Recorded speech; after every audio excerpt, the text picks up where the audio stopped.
Most things get better with time. Midstate Distillery is perfect right now. One taste, and there is no turning back. What's up, and welcome back to another episode of the Black Shirt Bourbon Society. Today, we're going to another stop in Pennsylvania. Absolutely. Actually, technically, this was our very first stop. It was. However, we did it. And we're going to take you to Midstate Distillery. Let's do some drinking.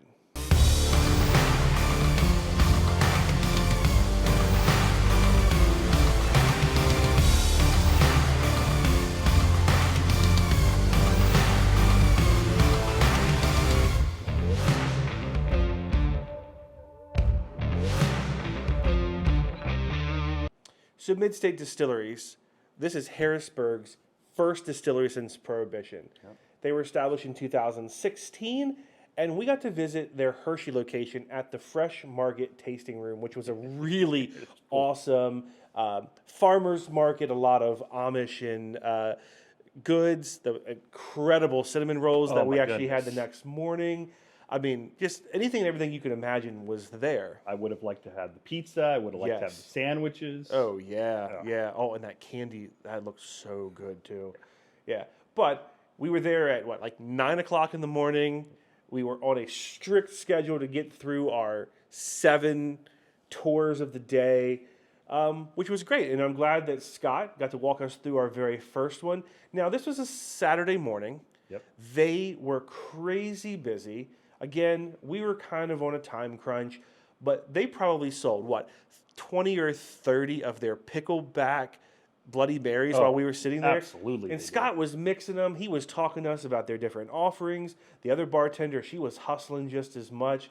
I mean, it was an incredible experience. And we'll talk about these 2 different bottles that we got, but we did 2 complete different tastings of all of their different products. Yeah. And Scott did a great job walking us through and taking the time to walk us through every bit of it. Yeah, bourbons, ryes, moonshines, flavored moonshines. They had a ton of flavors, vodkas, rums, and even gins. I mean, it was a literal smorgasbord of offerings, and it was hard to pick. But at the same time, that 5 grain was a no-brainer, Oh, it and absolutely was. the rye, of course, had to come back with us because we know. Yeah. But let's get these poured, and we'll be right back and give you the rundown on these 2 bottles. So we're going to start with this Pennsylvania 5 grain bourbon whiskey. 5 grains. Wow. 100 proof. Yep. So what they do is they start with Pennsylvania grown corn, wheat, barley, oat, and rye. And they let that age for 5.5 years. And then they blend it with a 6-year Kentucky bourbon.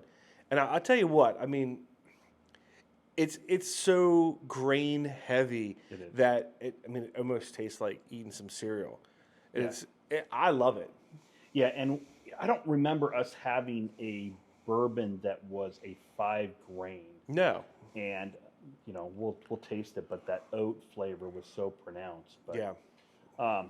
So as we look at it, it is a lot darker than a lot of our other bourbons. Mahogany, there on the color, I think. I would say. Much darker. On the nose, there's that sweetness of the corn. There's definitely a lot of oat there, Yeah. but it also has that spice from the rye. Oh yeah, it's definitely there. Don't get any dried fruits at all. It seems to be all grain. All grain. Yeah, definitely.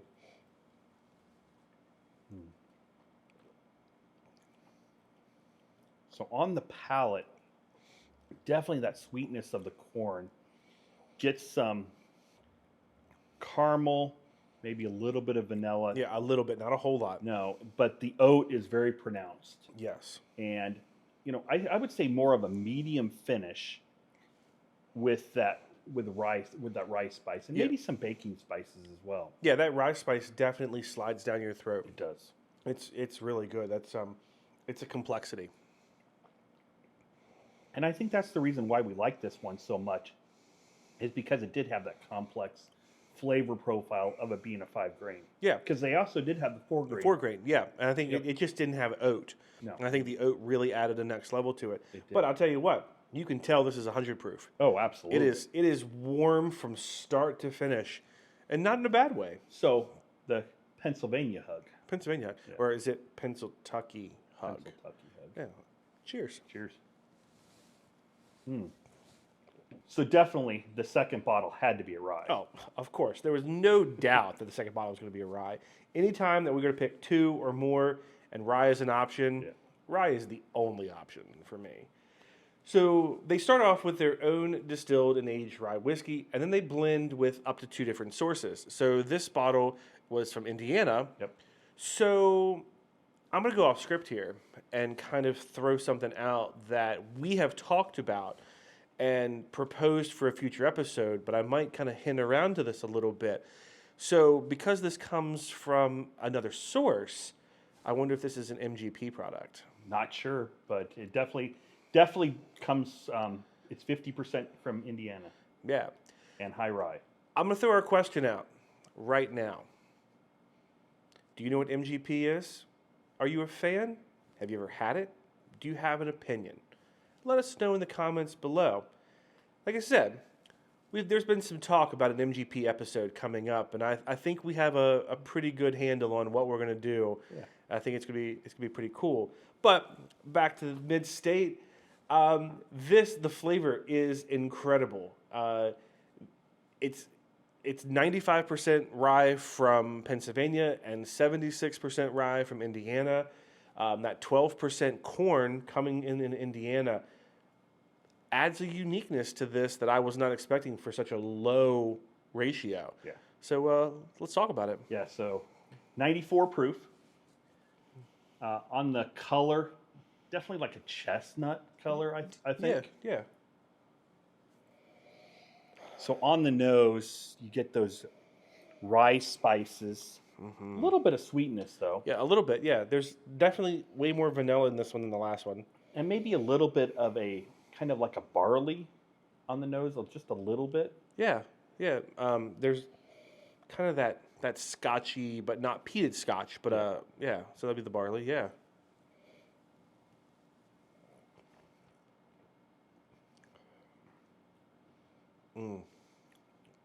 So really good rye flavor, but doesn't have the harshness of some of the other ryes. No, It's actually not a at all. really smooth rye. Super smooth. The finish is pretty short. Yes. Little bit of that vanilla from the sweetness there. I think that barley is there as well. Yeah. Yeah. The sweetness, that corn really shows through It in the does. finish. This is good. Yeah, that's incredible. Yeah, really understand why we took a bottle of this home with us. Yeah. Yes. Yeah, for sure. Yeah. So when we do this, I mean, it's been several months since we did our tasting back at the distillery. So it's kind of fun to almost reintroduce ourselves to these products and kind of fall in love all over again. Yeah, and again, Scott did a great job walking us through it, and they have some great products up there. No, for sure. Definitely, if you're in the Pennsylvania area or traveling through, stop into Midstate and check them out. Again, MGP, thoughts, comments, questions, drop them below. Like, comment, subscribe. Until next time, this is the Black Shirt Bourbon Society. Drink safe, y'all.